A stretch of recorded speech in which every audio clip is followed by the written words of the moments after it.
السلام علیکم ورحمۃ اللہ وبرکاتہ۔ اعوذ باللہ من الشیطان الرجیم، بسم اللہ الرحمن الرحیم۔ صحیح بخاری کتاب البیوع باب نمبر 95۔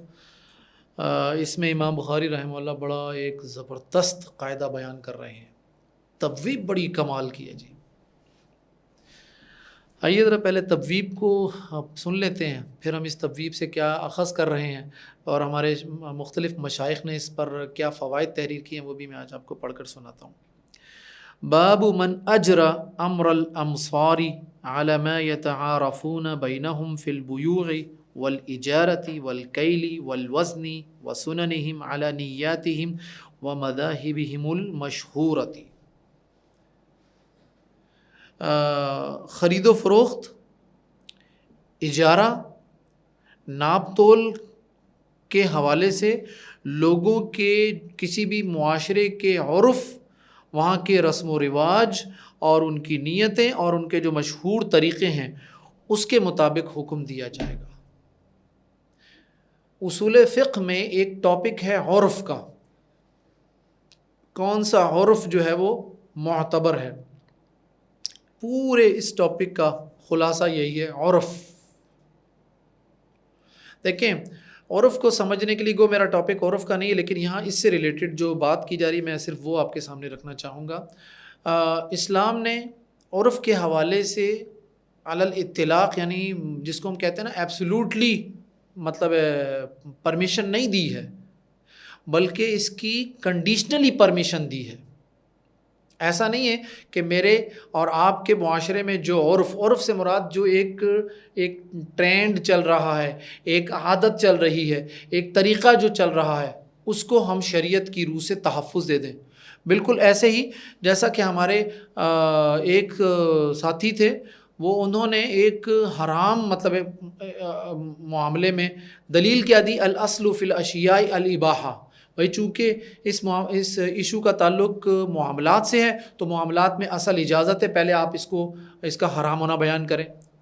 تو بھائی بات یہ ہے کہ الاصل فی الاشیاء الاباحہ، یہ قاعدہ بھی علی الاطلاق صحیح نہیں ہے، کہ ایسا نہیں ہے کہ چونکہ اصل جو ہے وہ چیزوں میں اباحت ہے تو ہر چیز کو جائز کر دیا جائے۔ بھائی یہ قاعدہ بھی کتاب و سنت کی بنیادی قواعد کے تحت آتا ہے، اور بنیادی قاعدہ جو ہے وہ حدیث نعمان بن بشیر کے بغیر اس قاعدے کو سمجھنا بہت بڑی حماقت ہے۔ الحلال بین والحرام بین وبینہما مشتبہات، حلال واضح، حرام واضح، ان دونوں کے درمیان میں کچھ مشتبہات ہیں، ٹھیک ہے۔ اس حدیث کی بیس پر الاصل فی الاشیاء الاباحہ والے قاعدے کو ہم سمجھتے ہیں۔ اسی طرح عرف کا معاملہ ہے۔ مجھے آج یاد آ رہے ہیں اپنے شیخ حافظ صلاح الدین یوسف صاحب رحمہ اللہ، ان سے کسی نے شادی کے حوالے سے پوچھا جی کہ بھائی اسلام نے تو شادی کے حوالے سے کچھ انتہائی مختصر سی باتیں بتائی ہیں، اگر جو آیات اور احادیث کو لیا جائے تو نکاح جو ہے انتہائی مختصر سی تقریب، گیدرنگ اور سارے معاملات ختم، اور ہمارے معاشرے میں نکاح کے نام پر جو کچھ رسم و رواج والی کیفیت ہے کیا وہ جائز ہیں؟ تو حافظ صلاح الدین یوسف صاحب رحمہ اللہ، یہ ان کا ایک مقالہ جو دارالسلام نے پبلش کیا، چھپ چکا ہے، اس میں انہوں نے کہا بھی کسی بھی معاشرے میں پائی جانے والی جتنی بھی رسمیں ہیں اور رواج ہیں، اگر وہ کتاب و سنت سے متصادم نہیں ہیں، نمبر 1، نمبر 2 اس میں کفار کی مشابہت نہ ہو، نمبر 3 اس میں مرد و زن کا آزادانہ اختلاط نہ ہو، تو وہی وہ مقامی رسم و رواج شادی میں اختیار کیے جا سکتے ہیں، ٹھیک ہے۔ آئیے ذرا اس حوالے سے جو امام بخاری رحمہ اللہ نے یہ بات کتاب البیوع میں بڑی اہم بات ہے، میری ذاتی سوچ تو یہ ہے کہ اس باب کو بالکل ابتدائی طور پر شروع میں ہونا چاہیے تھا، کیونکہ ابتدائی طور پر ابتدائی ابواب جو ہیں وہ بطور اصول اور ضابطے کے طور پر بیان کیے ہیں امام بخاری رحمہ اللہ نے۔ علی کل حال اس میں امام بخاری رحمہ اللہ نے یہاں کیوں بیان کیا، تو کچھ محدثین کا یہ کہنا ہے کہ اب جو ٹاپکس تسلسل کے ساتھ آ رہے ہیں، ایسے پھلوں کی خرید و فروخت ہے، اس سے پہلے کچھ اور معاملات تھے، جتنے بھی ٹاپکس ہم نے بیان کیے، ان تمام ٹاپکس میں ایک اگر ہم بالکل من وعن ایک ہی کیفیت کو لے کر چلیں تو ہمارے لیے بڑی مشکل پیدا ہو جائے گی، چونکہ ہر ملک میں جس طرح یہ پھلوں کی بات لے لیجئے، پھلوں کی خرید و فروخت ہر ملک میں الگ الگ ہے، ہر ملک میں اس کا معاملہ الگ الگ ہوتا ہے. تو کہا بھائی کہ اگر ہر ملک کا جو عرف ہے اس حوالے سے، اس عرف کو دیکھا جائے، اگر وہ شریعت سے متصادم نہیں ہے، اس میں کوئی حرام کام کی آمیزش نہیں ہے، ٹھیک ہے، تو اس میں کوئی ایشو نہیں ہے. تو اس ٹاپک کا یہاں پر ان عناوین کے بعد اور کچھ عناوین سے پہلے آنا اس بات کی دلیل ہے، امام بخاری رحمہ اللہ کی فقاہت ہے کہ بھائی یہاں بیان کرنے کا مقصد یہ ہے کہ بھائی جتنے بھی مسائل جدیدہ ہیں، جتنے بھی جدید مسائل ہیں جو غیر منصوص ہیں، اس میں اس بات کو بھی مد نظر رکھا جائے. اس میں سب سے پہلے جو اثر بیان کیا امام بخاری نے، وہ قال شریح للغزالین سنتکم بینکم. بھائی یہ جو کپڑا نہیں بنتے، کہا بھائی کہ تم لوگ، کپڑا بننے والوں سے کہا تم لوگ آپس میں جو خرید و فروخت کے حوالے سے جو معاملات طے کرتے ہو نا بھائی، وہ اسی کا اعتبار ہوگا. پھر اسی طرح ایک محمد ابن سیرین رحمہ اللہ کا ایک قول، ایک اثر نقل کیا، لا بأس العشرۃ بأحد عشرہ، کہ بھئی 10 درہم میں خرید کر چیز 11 درہم میں فروخت کرنے میں کوئی حرج نہیں ہے. وَيَأْخُذُ لِلنَّفَقَةِ رِبْحًا، اور اس پر بھی کہ تمام خرچہ ڈال کر بھی نفع لے سکتے ہو، یعنی 10 کی چیز 15 میں بھی بیچ سکتے ہو، ٹھیک ہے. اسی طرح اللہ کے نبی صلی اللہ علیہ وسلم کی جو حدیث انہوں نے بیان کی ہے وہ یہ خُذِي مَا يَكْفِيكِ وَوَلَدَكِ بِالْمَعْرُوفِ. اللہ کے نبی نے سیدہ ہندہ جو کہ سیدنا ابو سفیان رضی اللہ عنہ کی بیوی ہیں، سیدہ ہندہ رضی اللہ عنہ جنہوں نے فتح مکہ کے موقع پر اسلام قبول کیا تھا، ان سے کہا تھا کہ بھائی تم رواج کے مطابق اتنا لو جو تمہیں اور تمہارے بچوں کو کافی ہو.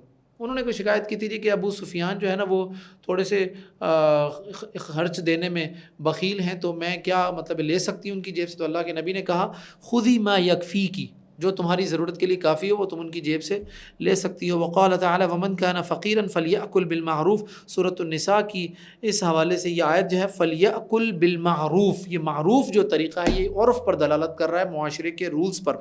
اور اسی طرح وقترا الحسن من عبداللہ بن مرداس حمارا، حسن بصری نے عبداللہ بن مرداس سے ایک جو گدھا تھا وہ اجرت پر لیا. فقال بکم، تو پوچھا کتنا کرا ہوگا؟ قال بدانقین، کہ بھائی کہا 2 دانق، یہ کرنسی ہے وہاں کی.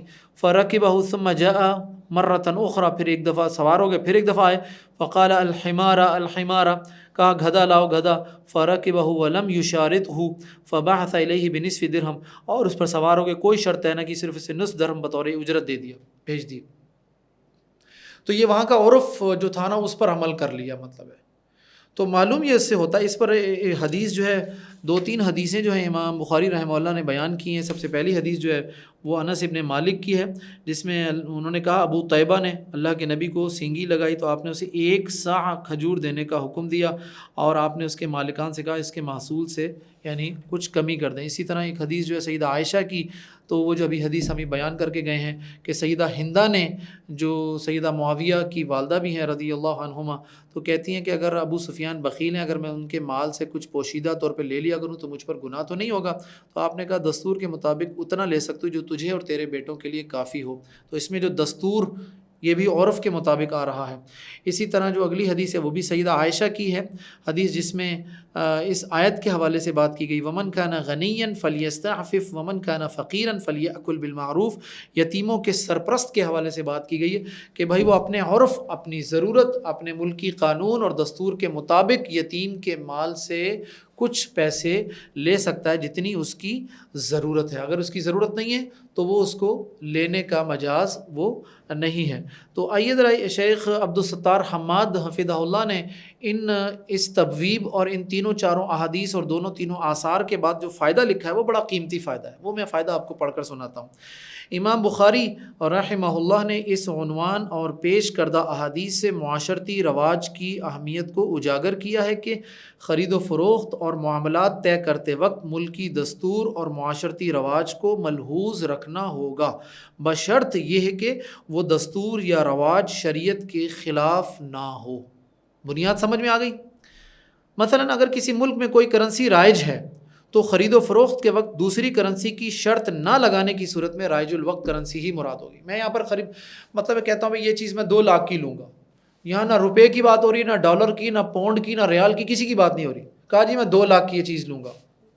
تو جب یہاں ایک ہی کرنسی موو کر رہی ہے اور خرید و فروخت جو ہے وہ روپے میں ہو رہی ہے، تو 2 لاکھ سے مراد روپے ہوں گے، چونکہ وہ یہاں کے عرف کے مطابق ہے. یہاں یہ نہ کہا جائے کہ یہ 2 لاکھ ڈالر ہیں یا 2 لاکھ ریال ہیں یا 2 لاکھ پاؤنڈ ہیں یا کوئی اور کرنسی نہ ہو. 2 لاکھ روپے ہی یہاں پر مراد ہوں گے. ٹھیک ہے.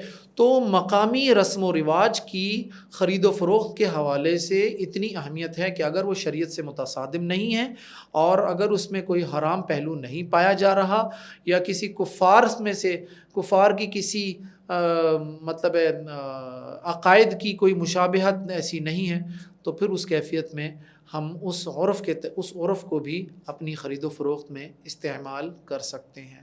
اس کا ایک پہلو تو یہ ہے. دوسرا پہلو یہ ہے، اس میں شیخ عبدالستار حماد حفظہ اللہ نے بھی یہ لفظ استعمال کیا ہے اور کچھ دیگر محدثین نے بھی، کہ بھائی ملکی دستور کی بھی اہمیت ہے.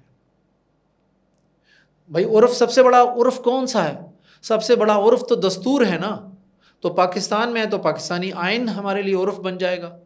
بات وہی آ جائے گی، اگر پاکستانی آئین میں خلاف شریعت کوئی چیز ہے تو وہ عرف نہیں ہوگا. مسلمان کا عرف کتاب و سنت کے تابع ہوتا ہے. مسلمان کے رسم و رواج بھی کتاب و سنت کے تابع ہیں. مثال کے طور پر خوشی منانے کی اجازت دی گئی. بھائی خوشی منائیے، لیکن خوشی منانے میں مرد و زن کے آزادانہ اختلاط کو حرام کر دیا. بھائی یہ والا عرف ناقابل اعتبار ہے، یہ اس کی اجازت نہیں ہے.